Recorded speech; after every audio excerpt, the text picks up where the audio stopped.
And just one little political footnote, Donald Trump will probably be facing double-digit unemployment on Election Day this fall, and we can all debate the consequences of that. Let's talk about the financial side about this that's taking an incredible human toll. Staggering jobless claims number crossing yesterday during our show as we reported 6.65 million people claiming unemployment just last week. The week before that, the Labor Department announced 3.28 million claims, bringing the month of March total to more than 10 million jobless claims. In fact, the past 2 weeks all but eliminated the jobs created in the past 5 years. So, Steve, you have a chart on where the unemployment rate is likely headed from here. How bad do you see it getting? But if we look ahead, you can see where we're going from here, which is essentially into double-digit unemployment. And so if you look on the left side of the chart, you can see that we've been sitting at 3.5%. First quarter will still be around 3.7% because for the reasons I said. And then we're just going to go up like a rocket ship. These are Goldman Sachs' projections, but if you look at most other mainstream economists, you're going to see something very much like this. And so in the second quarter of this year, which just started yesterday, day before, we go to 13.2%.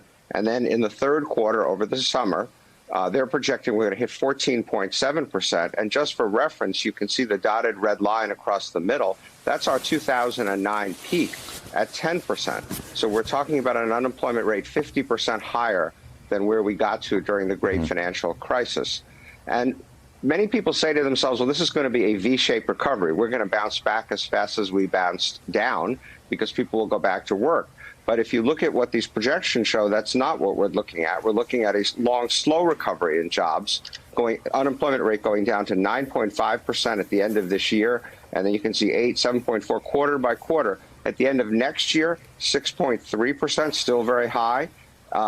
In 2022, 5.2%. We don't get back to anything like where we are today until 2023, which is a very long time from now. And then just one little political footnote.